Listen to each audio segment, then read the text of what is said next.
For the third time this week, the HOA president drove straight through my ranch gate and destroyed my sick wife's healing garden.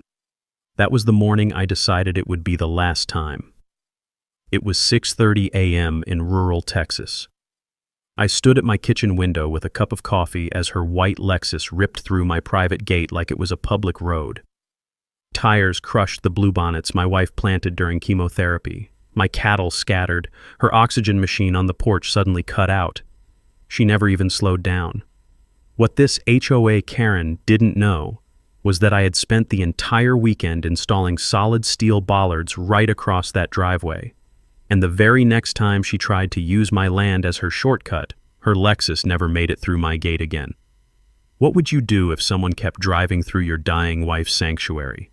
My name's Clayton Rivers. I'm 58 years old, retired after 28 years in the Marines where I specialized in hydraulic systems on aircraft carriers. Now I tend cattle and care for my wife Sarah, who's fighting stage 3 breast cancer on our little piece of heaven in East Texas. We bought this ranch 5 years ago when Sarah got her diagnosis. The doctors said stress was her enemy, so we found 200 acres of rolling pasture with a creek running through it. Sarah fell in love with the idea of creating a butterfly sanctuary, native Texas wildflowers that would attract monarchs during their migration.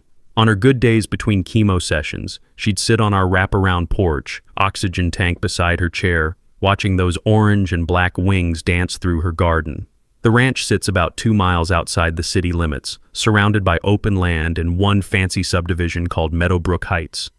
200 homes, all beige stucco with red tile roofs, where the HOA makes sure every mailbox is exactly the same shade of forest green. Our trouble started 3 months ago with Brenda Winchester, 52 years old, pharmaceutical sales manager, and the iron-fisted president of the Meadowbrook Heights HOA. This woman drives a white Lexus GX 470 with a blessed vanity plate and enough live, laugh, love bumper stickers to make you nauseous. One morning, I'm checking fence posts when I hear this ATV engine coming across my property. I follow the sound and find Brenda Winchester measuring my gate with a tape measure.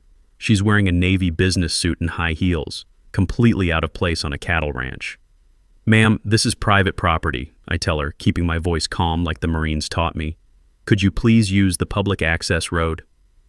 She looks at me like I just asked her to eat dirt. "I've been using this road since before you moved here. There's a historical right-of-way to our water pump station.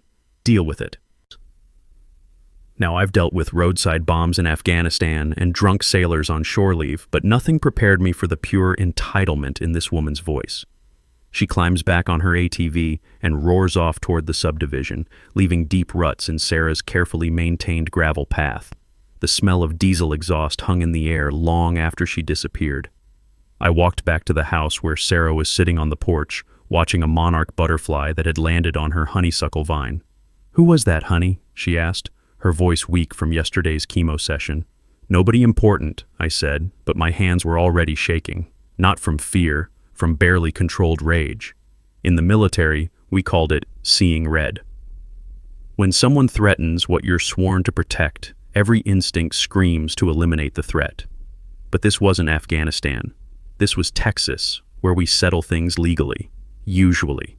Over the next few weeks, Brenda escalated from ATV to SUV, claiming she needed efficiency to check the subdivision's water pump station. Every morning at exactly 7:15, that white Lexus would come tearing through my gate, past my house, through Sarah's garden, kicking up gravel and dust. The cattle learned to scatter when they heard her coming. Thunder, my prize Angus bull, jumped a fence section trying to get away and gashed his leg on the barbed wire. $800 in veterinary bills and scattered feed later, I was starting to understand this wasn't about water pumps. This was about control, about showing the locals who really runs things around here. Sarah stopped sitting on the porch during her treatments. "I feel like we're living in a fishbowl, honey," she told me one evening, tears in her eyes as she watched her trampled flowers. That night, I made myself a promise. Sarah's sanctuary was going to stay sacred, no matter what it cost me. 3 weeks into Brenda's daily invasions, she decided to up the ante. Every Tuesday became HOA inspection day, where she'd bring the entire board through my gate for what she called community tours. Picture this: 5 vehicles, 12 people, treating my ranch like it's some kind of public park. They'd climb out of their SUVs in their subdivision uniforms, khaki pants, polo shirts, and that special kind of confidence that comes from never being told no in your life. I watched from my kitchen window as Brenda led them around my property with a clipboard, pointing at fence posts and taking measurements like she was planning renovations. The group included the HOA treasurer, a nervous little man who kept glancing at his phone, and the vice president, a woman who wore sunglasses indoors and carried a purse that cost more than my truck payment. This area would be perfect for the community gazebo, I heard Brenda tell them, standing in the middle of Sarah's butterfly garden. She was wearing designer boots that probably cost more than most people's rent, crushing delicate Indian paintbrush under her heels. The tours weren't just disruptive, they were dangerous. 12 people tramping around a working cattle ranch, leaving gates open, making noise, spooking animals that outweigh them by 1,000 pounds. My cattle scattered across all 200 acres, breaking through fence sections and mixing up the herds I'd spent months organizing. Thunder, my prize Angus bull, panicked during one of these inspections and crashed through a corner post trying to escape. The barbed wire caught his left hind leg, opening a gash that required 47 stitches and 3 weeks of antibiotics. Dr. Martinez, our large animal vet, shook his head as he sutured the wound. These animals don't understand tourists, Clayton. Next time might be worse. But the worst part was watching Sarah. My wife, who'd found peace in this place during the hardest fight of her life, started flinching every time she heard car doors slamming in our driveway. Her oncologist noticed the stress affecting her treatment response. Blood pressure up, white cell count down, sleep patterns disrupted. I had to do something, but I needed evidence. So I went shopping.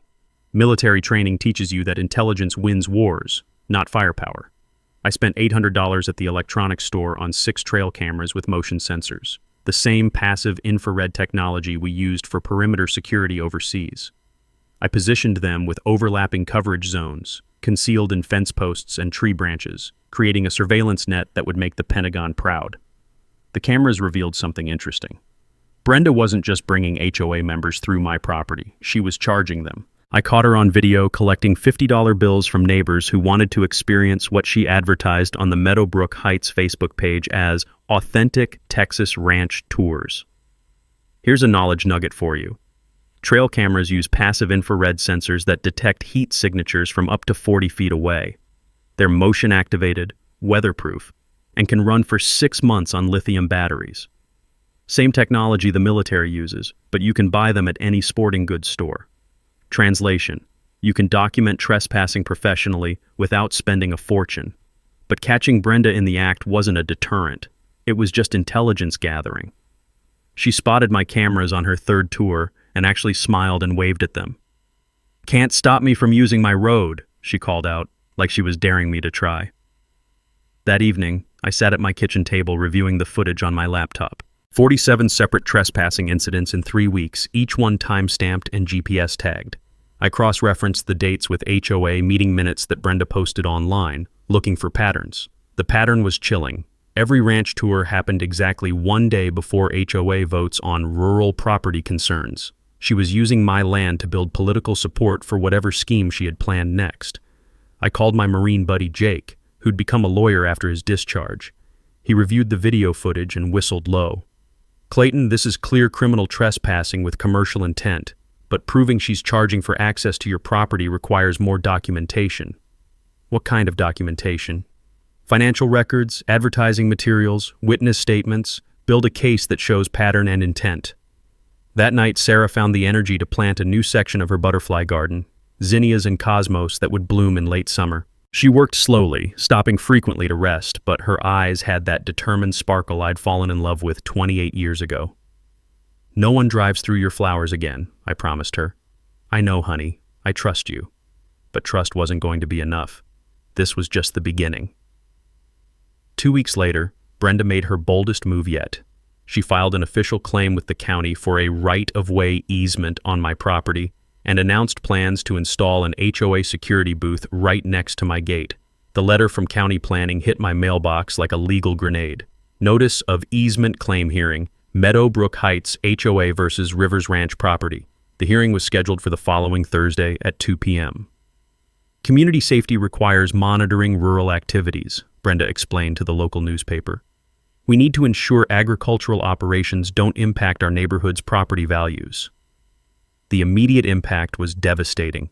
My bank received a county inquiry about property boundaries and promptly froze my equity line of credit. Sarah's medical bills were stacking up, and we'd been counting on that credit to cover her treatments.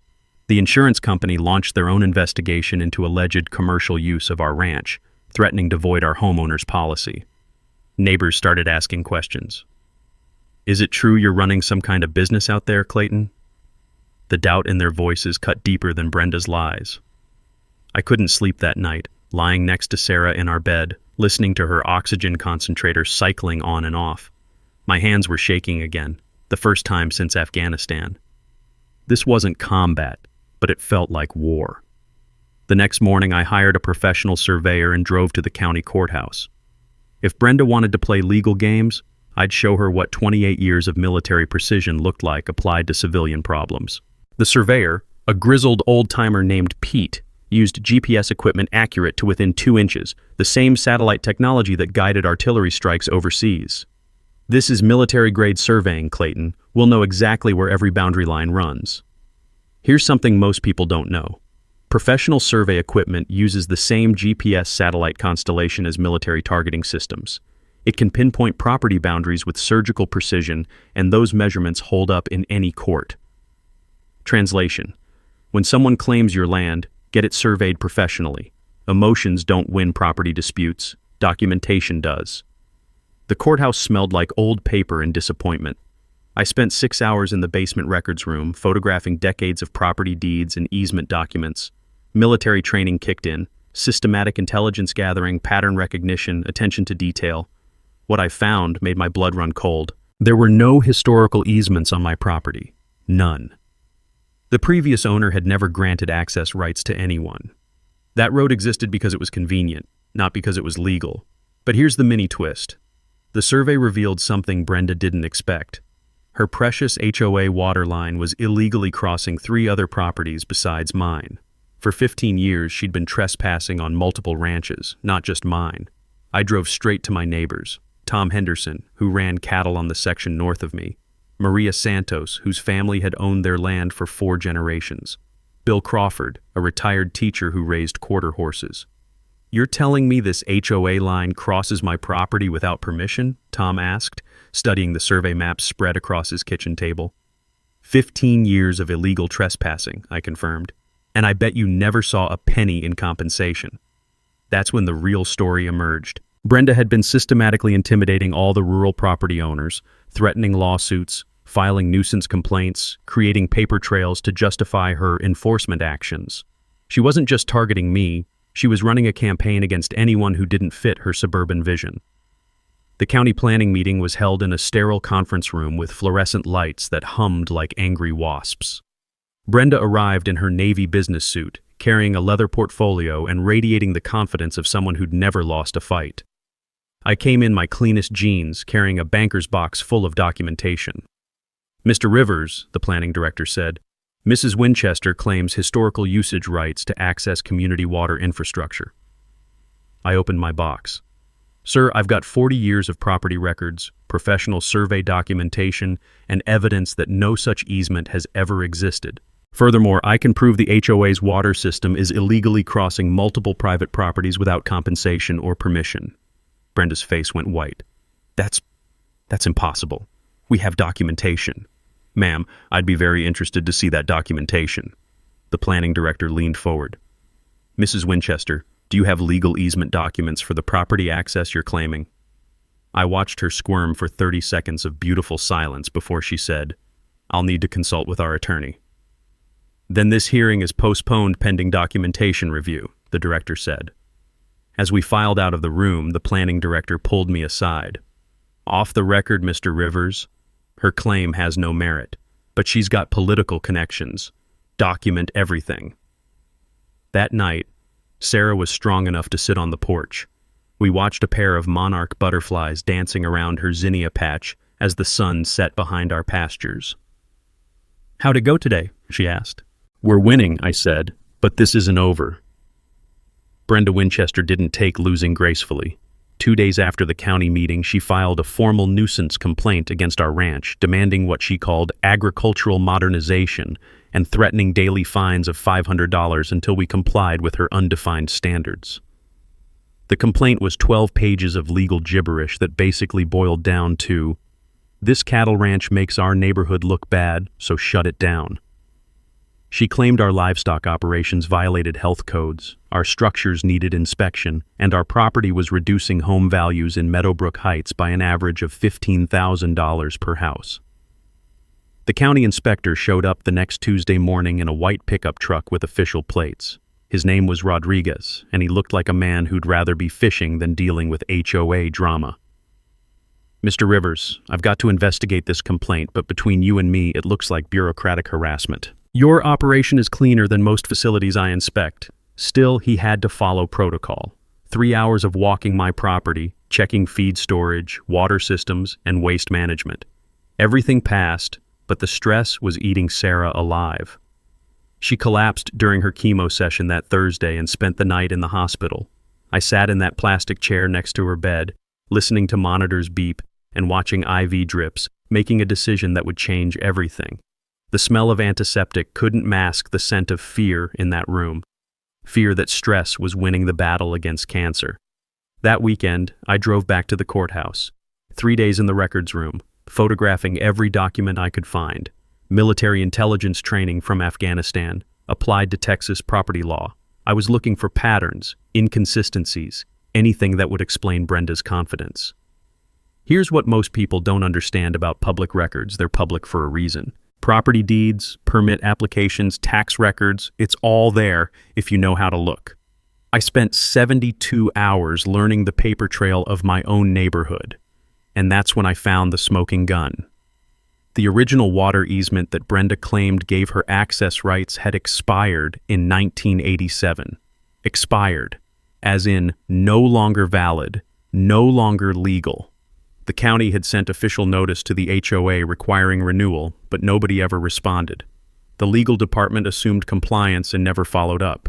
For 15 years, Brenda Winchester had been trespassing on my property and 3 others, operating an entire water system on expired permits.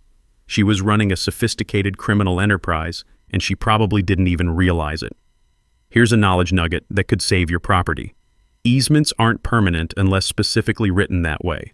Most utility easements require periodic renewal, and if they expire, the property owner can revoke access. Always check the original documents. Translation: just because someone's been using your land doesn't mean they have the legal right to keep using it. I called my lawyer buddy Jake and read him the findings over the phone. "Clayton, this is bigger than trespassing. Document forgery is a federal crime when it involves property rights. If she's been falsifying easement documents, we're talking fraud charges." I spent the next week gathering evidence from my neighbors. Tom Henderson had his own horror stories. Maria Santos showed me threatening letters about agricultural compliance. Bill Crawford had photographs of Brenda's people measuring his horse pastures without permission. The pattern was undeniable. Brenda wasn't just an entitled HOA president. She was systematically targeting rural property owners to force them into compliance or buyouts. This was economic warfare disguised as community development. My trail cameras captured something interesting during this investigation phase. Brenda's husband, a quiet man who worked for the county water department, came to my gate at midnight on a Wednesday. He stood there for 20 minutes, studying my fence posts and gate structure, taking measurements with a tape measure. The mini twist came the next morning. I was reviewing the footage when my phone rang. Unknown number, but I answered anyway. "Mr. Rivers, this is David Winchester, Brenda's husband. I need to talk to you." "About what, sir?" "About documents my wife has been creating. I think you should know what you're really dealing with." We met at a diner in town, away from both our neighborhoods. David Winchester looked like a man carrying a heavy burden. He slid a manila folder across the table. "These are copies of the original easement documents from 1987, the real ones. What Brenda's been showing the county, those aren't legitimate." Yo. Inside the folder were photocopies of the actual expired easement, the county's renewal notice, and something that made my coffee taste like ash. Forged documents with signatures, notary stamps, and county seals that had been created sometime in 2005. "Why are you showing me this?" I asked. "Because what she's doing isn't just wrong, it's criminal, and I won't be part of it anymore." That night, Sarah was strong enough to plant bulbs for next spring's flowers. As we worked together in the fading light, I told her what I'd learned. So she's been lying to everyone? For 15 years. What happens now? I looked at those bulbs in the dark soil, thinking about flowers that would bloom long after this war was over. Now we finish this. The criminal conspiracy was even worse than I'd imagined. David Winchester's documents told a story of systematic fraud that went back nearly 2 decades. In 1987, the original water easement across my property and 3 others had expired exactly as scheduled. The county sent certified letters requiring renewal applications, proper compensation, and updated legal agreements, standard procedure for infrastructure crossing private property. The HOA never responded, not a single letter, phone call, or filing. From 1988 to 2003, they operated their entire water system illegally, hoping nobody would notice or care. Small-town bureaucracy being what it is, they were right. The legal department assumed compliance, filed the paperwork in some dusty cabinet, and moved on to more pressing issues. Then in 2004, Brenda Winchester became HOA president. Smart woman, pharmaceutical sales background, understood how systems worked. She discovered the expired easement problem during a routine audit and realized her entire community was vulnerable to water shutoffs if property owners ever figured out the truth. So she solved it the criminal way. David Winchester had copies of everything. The forged easement documents, backdated to 1985 with signatures from people who'd been dead for years. Notary stamps from officials who'd never notarized anything related to water rights. Even a county seal that hadn't been adopted until 1995. Mysteriously appearing on documents supposedly created a decade earlier. The document forensics are amateur hour, Jake told me over the phone after reviewing David's evidence. Digital printing on papers supposedly from 1985, photocopied signatures, notary seal from someone who died in 1990. Any federal investigator would spot this in 5 minutes. But here's what made it a sophisticated criminal enterprise. Brenda had done this on 3 other properties besides mine. 4 separate acts of document forgery, representing over $500,000 in stolen property rights over 15 years. This isn't just trespassing anymore, Jake continued. We're talking federal wire fraud, mail fraud, conspiracy, civil rights violations under color of law. She could be looking at decades in federal prison. The power dynamic had completely shifted. For months, I'd been playing defense, reacting to Brenda's moves, feeling like the underdog fighting superior forces. Classic asymmetric warfare, small unit against a larger, better-equipped enemy. But now I realized the truth. I wasn't fighting a superior enemy. I was dealing with a criminal who'd been running a bluff for 15 years, hoping nobody would call her on it. David Winchester's revelation changed everything. She's convinced herself the forgeries are legal because they've been unchallenged for so long. That's her weakness. She thinks she's untouchable. The psychological profile made sense. Brenda Winchester had spent 15 years believing her own lies, surrounding herself with people who validated her version of reality. She'd never faced serious opposition because small-town property owners don't usually have the resources to fight HOA legal teams. But she'd never dealt with a marine engineer who specialized in finding weak points in complex systems. I spread David's documents across my kitchen table, studying them with the same attention I'd once applied to roadside bomb patterns. Signatures, dates, notary seals, paper stock, printing methods. Everything told a story if you knew how to read it. Sarah joined me at the table, her oxygen tank humming softly beside her chair. Even weakened by chemo, her mind was sharp as ever. She's been stealing from everyone, Sarah said, tracing the timeline with her finger. 200 families paying water bills for stolen access. 4 property owners losing rights they never gave up. How much money has she taken? I did the math. Average water bill increase over 15 years, multiplied by 200 homes, factored for infrastructure costs that should have been properly negotiated. Conservative estimate $1.8 million in fraudulent charges. This isn't just about our ranch anymore, I told Sarah. This is about justice for an entire community. The legal strategy crystallized in my mind like a tactical plan coming together. Document the fraud, expose it publicly, coordinate with law enforcement, and make sure the evidence was so overwhelming that Brenda couldn't lie her way out. But first, I needed to set the trap. Because I had a feeling that when Brenda realized her criminal empire was crumbling, she'd make one final desperate move, and I wanted to be ready for her. Military operations succeed through planning, preparation, and precision execution. Brenda Winchester was about to learn what happens when you declare war on a marine engineer who specializes in hydraulic systems. My first call was to a security contractor in Houston who specialized in embassy protection. Vehicle barriers, specifically. The technology that protects American diplomats in hostile territories was available to Texas ranchers who could afford it. "You want bollards that'll stop a Lexus SUV at 15 miles per hour?" the contractor asked. "That's easy. Question is, you want them damaged or destroyed?" "Completely disabled," I said, "but legal. I want documentation that proves they were warned and chose to ignore it." The system he designed was beautiful in its simplicity. 2 steel bollards, 6 inches in diameter, hydraulically operated, designed to retract flush with the ground when deactivated. When triggered, they'd rise to 3 feet in height in half a second, powered by 3,000 psi hydraulic pressure, enough force to stop a dump truck. Here's the technical knowledge you need. Hydraulic bollard systems use the same pressure principles as aircraft carrier catapults. Compressed fluid in a closed system creates tremendous mechanical advantage. A small pump can generate enough force to destroy any civilian vehicle. Translation: the technology that protects embassies worldwide can protect your private property too.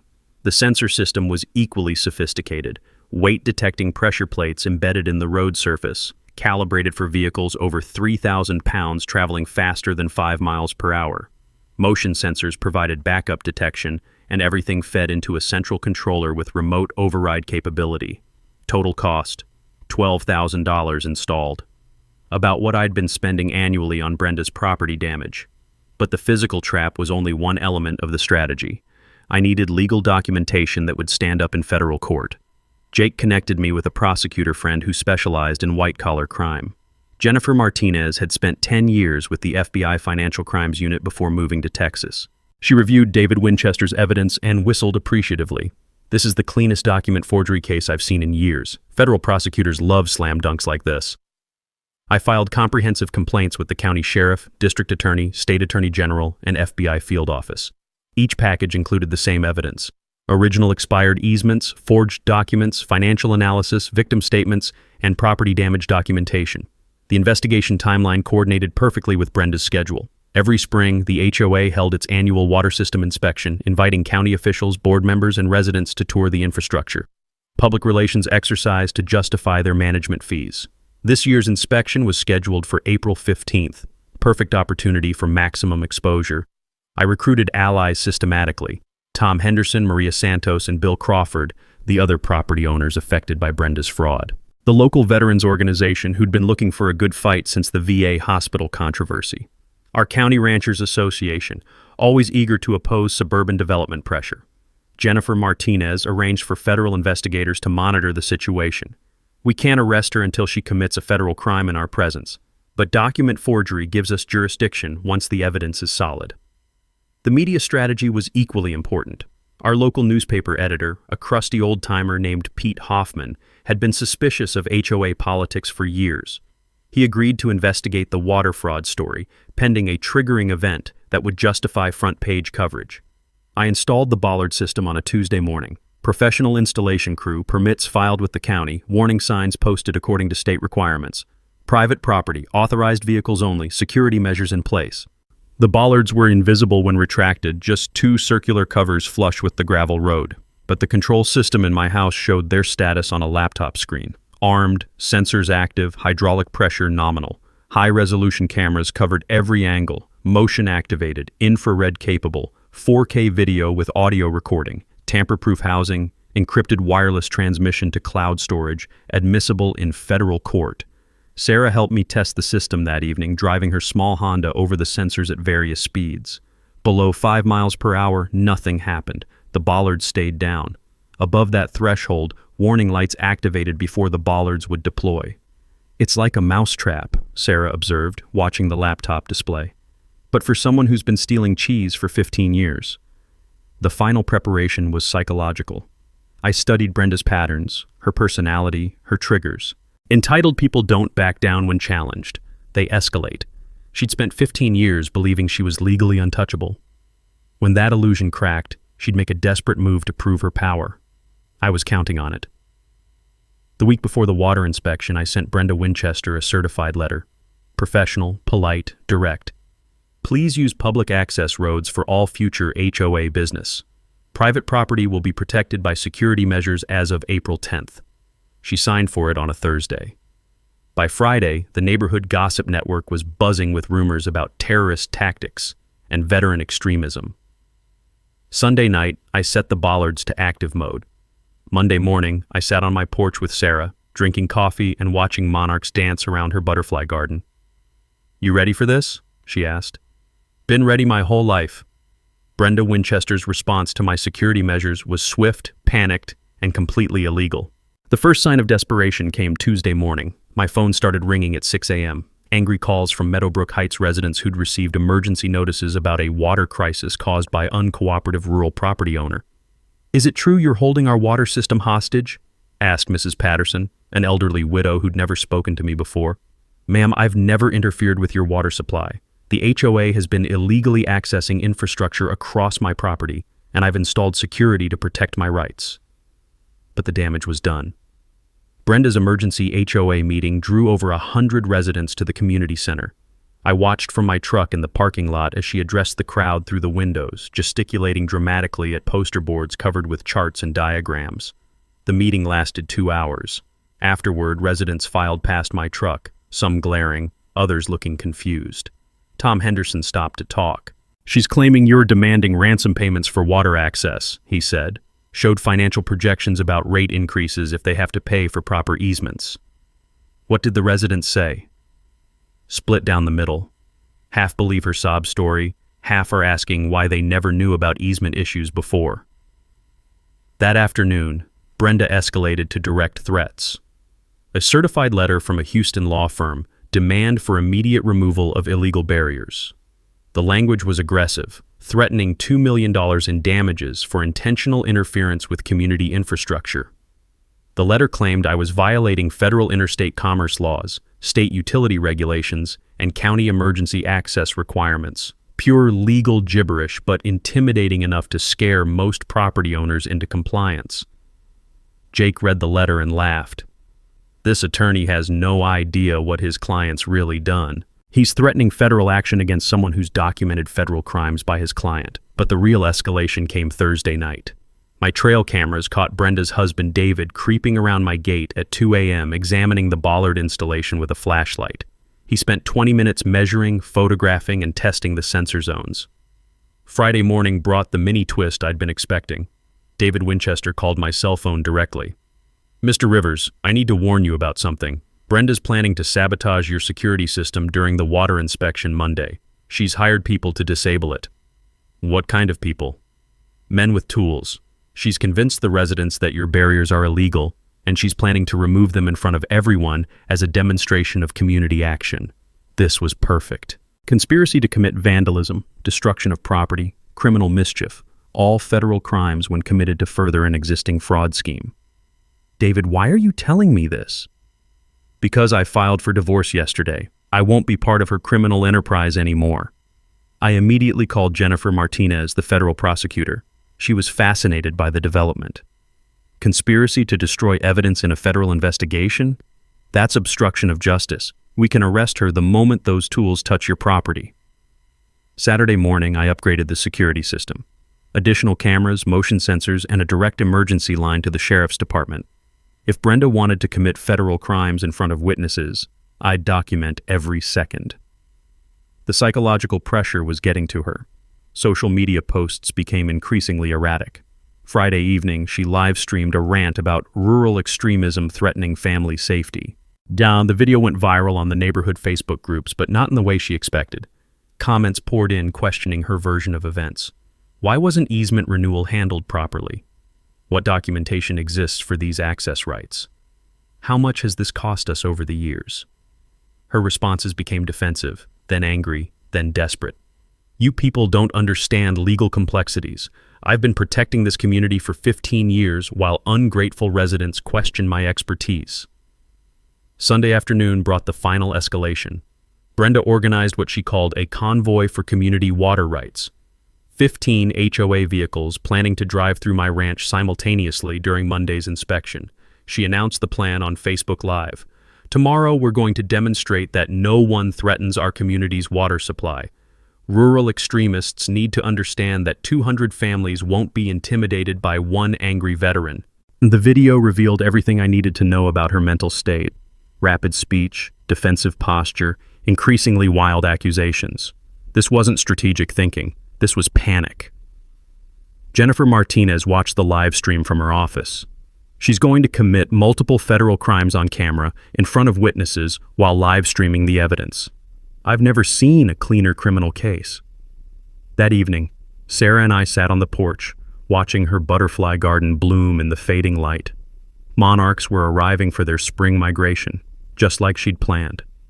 "Tomorrow's going to be interesting," she said. "Tomorrow's going to be justice." Monday morning arrived with the crisp clarity that only comes before a perfect storm. Brenda Winchester was about to stage the most spectacular criminal confession in Texas legal history. Her convoy assembled in the Meadowbrook Heights parking lot at 9 a.m. 15 vehicles ranging from soccer mom SUVs to pickup trucks borrowed for the occasion. Brenda had recruited not just HOA board members, but residents convinced they were fighting for their water rights. I watched through binoculars from my porch as she addressed the group like a general preparing for battle. She'd hired what she called a security consultant, a man in tactical gear who looked like he'd been rejected from every legitimate security company in Houston. The plan, according to her continued Facebook live streaming, was simple: drive through the ranch en masse, overwhelm any security systems through sheer numbers, and physically remove the bollards with crowbars and power tools. "We're going to show this rural extremist that community rights supersede individual property claims," she announced to her phone camera.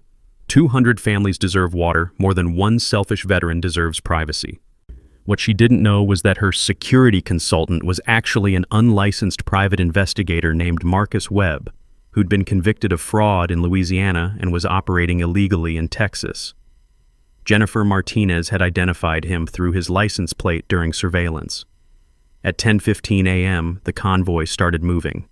15 vehicles in formation, Brenda's white Lexus in the lead, driving toward my ranch like some suburban militia heading to war.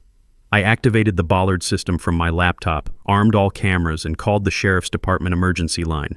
15 vehicles approaching for coordinated trespassing, federal investigators standing by. The morning air smelled like blooming bluebonnets and diesel exhaust as Brenda's convoy approached my gate. Sarah sat beside me on the porch in her wheelchair, oxygen tank humming, determined to witness justice in person. "You sure this is going to work?" she asked. "Honey, I spent 28 years preparing for this moment." The convoy slowed at my gate, engines idling while Brenda consulted with her security team. Through her live stream, we could hear her coordination efforts. "Remember, we have every legal right to access community infrastructure. Don't let intimidation tactics stop us." What happened next was the mini twist that made this case federal prosecutors' dream scenario. As Brenda prepared to drive through my gate, 3 unmarked federal sedans pulled up behind the convoy. FBI agents Jennifer Martinez had positioned for surveillance suddenly found themselves witnesses to conspiracy in progress. But Brenda was too committed to her narrative to back down. Seeing the federal vehicles, she assumed they were county officials supporting her position. She actually waved at the agents and announced into her phone camera, "Even law enforcement recognizes our legitimate community rights." At 10:47 a.m., Brenda Winchester accelerated her white Lexus GX 470 through my gate at approximately 15 miles per hour. The weight sensors triggered, hydraulic pressure engaged. Steel bollards rose from the ground in half a second with a mechanical clang that echoed across the county. Brenda's undercarriage met 3,000 psi of Texas justice. The impact was devastating. Transmission case cracked, oil pan ruptured, radiator destroyed. Her Lexus went from luxury transportation to immobile scrap metal in the time it takes to blink. Steam rose from the engine compartment. Transmission fluid pooled on my gravel road. Her horn blared continuously from the impact damage, creating a soundtrack of mechanical distress that perfectly matched the situation. Brenda was trapped. Forward motion blocked by bollards. Reverse prevented by trailing vehicles, stuck between steel posts, live streaming her humiliation to the internet. The convoy behind her panicked. 15 vehicles trying to reverse simultaneously in a narrow road, blocking each other's escape, creating the kind of traffic nightmare that usually only happens during hurricane evacuations. FBI agent Martinez approached Brenda's disabled vehicle with federal warrant paperwork already prepared. "Mrs. Winchester, you're under arrest for criminal trespassing, conspiracy to commit vandalism, document forgery, wire fraud, mail fraud, and obstruction of justice." Brenda's live stream was still running, broadcasting her arrest to hundreds of viewers who'd been following her community action campaign. Comments exploded with shock, confusion, and slowly dawning understanding of what they'd really been witnessing. "This is illegal," Brenda screamed through her shattered windshield. "I have documentation. I have rights." "Ma'am, your documentation consists of forged federal instruments. You've been operating a criminal enterprise for 15 years.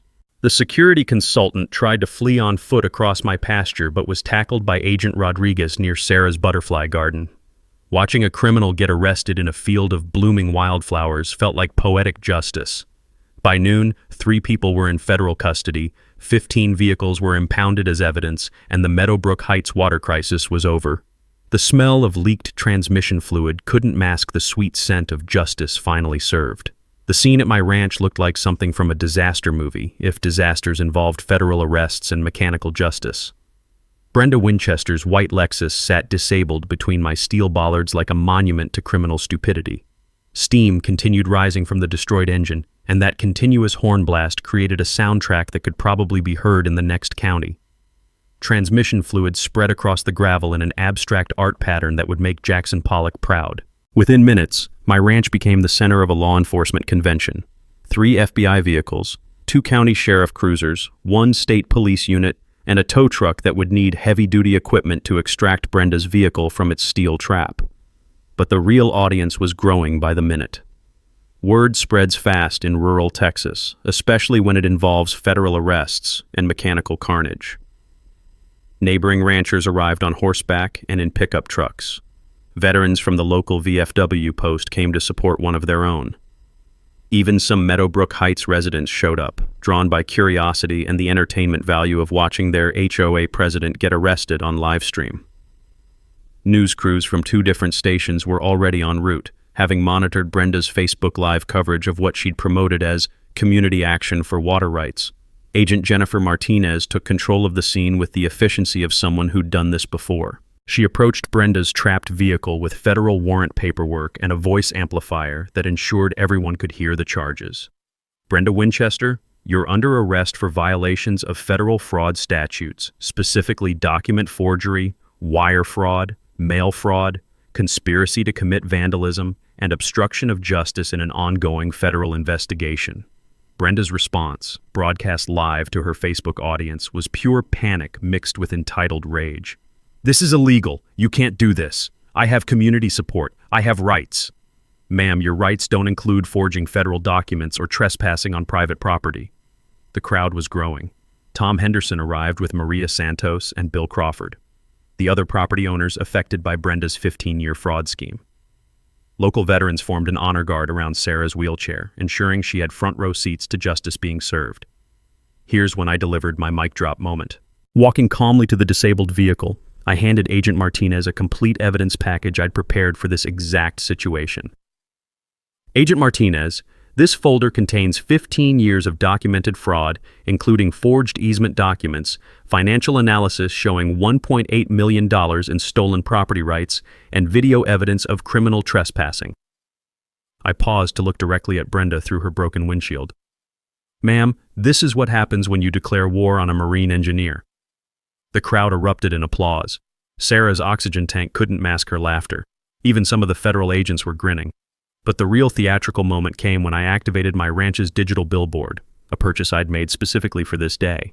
The message was visible from the road and perfectly framed for news cameras. "Water easement forged, 2005, 15 years of criminal fraud, evidence available to media and investigators." Below that, side-by-side images of the original 1987 easement and Brenda's forged documents, with circles highlighting the obviously falsified signatures and impossible dates. The visual impact was devastating. 200 Meadowbrook Heights residents realized they'd been paying inflated water bills to fund a criminal enterprise. The evidence was so clear that even non-lawyers could understand the fraud scope. News cameras captured everything: the destroyed Lexus, the federal arrest, the evidence billboard, and the growing crowd of witnesses. This was going to be the lead story on every local news station. Marcus Webb, the fake security consultant, provided additional entertainment by trying to escape across my pasture and getting tackled near Sarah's butterfly garden. Agent Rodriguez was practically laughing as he applied handcuffs. "Sir, you're under arrest for unlicensed private investigation, conspiracy to commit vandalism, and being really bad at running." The tow truck operation required special equipment. The Bollards had to be hydraulically lowered to extract Brenda's vehicle, which revealed the complete destruction of her undercarriage, $75,000 of German automotive engineering, reduced to scrap metal by $12,000 worth of Texas justice. As they loaded her destroyed Lexus onto the flatbed truck, I couldn't help but notice the irony. Her blessed license plate was now bracketed by bollard scratches, and her "Live, Laugh, Love" bumper sticker was hanging by one corner. The crowd stayed for over an hour, watching the evidence collection, talking to reporters, and sharing stories about 15 years of HOA harassment that finally made sense. This wasn't just about one criminal. It was about a community discovering they'd been victims of systematic fraud. Sarah squeezed my hand as the last federal vehicle left our property. "Think it's over?" I looked at her butterfly garden, where monarchs were landing on blooms that would never be disturbed by unauthorized traffic again. "Honey, it's finally over." Justice moved surprisingly fast once federal prosecutors had video evidence of crimes committed on live stream. Brenda Winchester pled guilty to 7 federal charges 3 months later, accepting a plea agreement that included 4 years in federal prison and $2.3 million in restitution. Her attorney advised her that fighting the charges would only result in additional conspiracy counts and a longer sentence. The evidence was overwhelming: forged documents, video confessions, financial records, and witness testimony from her own husband. David Winchester received immunity in exchange for cooperation, providing prosecutors with insider details about 15 years of systematic fraud.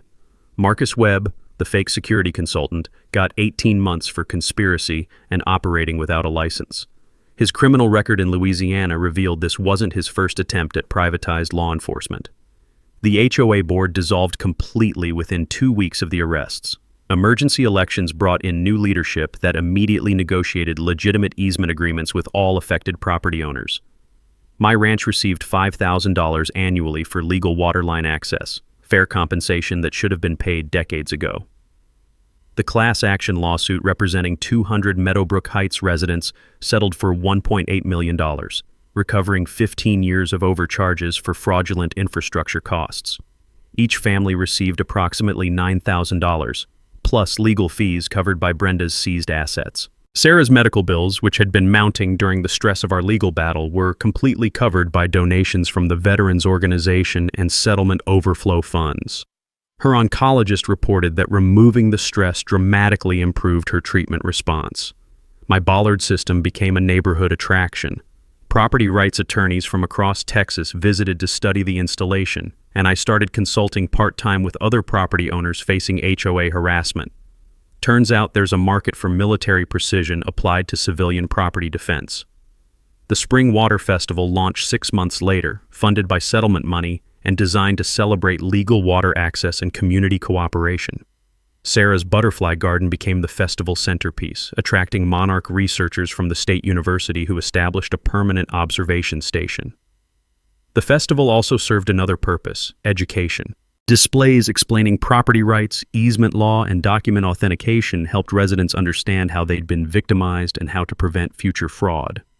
Relations between rural and suburban residents improved dramatically once everyone understood the real story. The new HOA leadership partnered with local ranchers for educational programs, connecting suburban kids with agricultural heritage and environmental conservation. Sarah's health improved remarkably with the stress removed from our lives. Her cancer entered remission 8 months after Brenda's arrest, and her butterfly garden expanded to cover 3 acres of native Texas wildflowers. Fighting for our home brought us closer than 20 years of peace, she told me one evening as we watched monarchs dancing in the sunset. The legal victory established important precedent for property rights in Texas. Agricultural properties now had stronger protection against fraudulent development pressure, and HOA power was limited by stricter oversight requirements. But the most important outcome was personal. Our ranch remained the healing sanctuary Sarah needed during her cancer battle. The butterfly garden flourished undisturbed, attracting monarch migrations that brought joy during her darkest treatment days. From surplus settlement funds, we established the Ranch Rights Legal Defense Fund, providing free legal aid for veterans and rural property owners facing HOA harassment or predatory development pressure. The fund prevents others from suffering the intimidation and financial pressure we'd endured. Jake, my Marine buddy turned lawyer, became the fund's managing attorney, specializing in property rights cases with military precision and veteran determination. 6 months after the arrests, I received a handwritten letter from federal prison.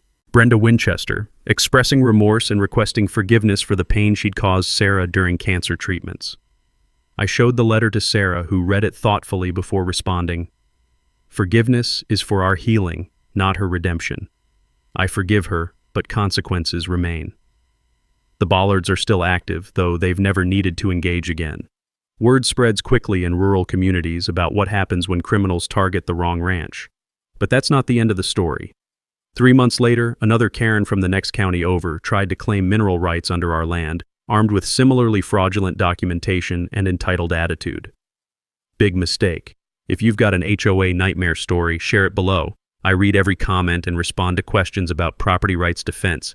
And hit subscribe because these Karens never learn, and apparently neither do I. The Ranch Rights Legal Defense Fund is always looking for new cases where military precision can serve civilian justice. Remember, your property rights are worth fighting for, and documentation beats intimidation every single time.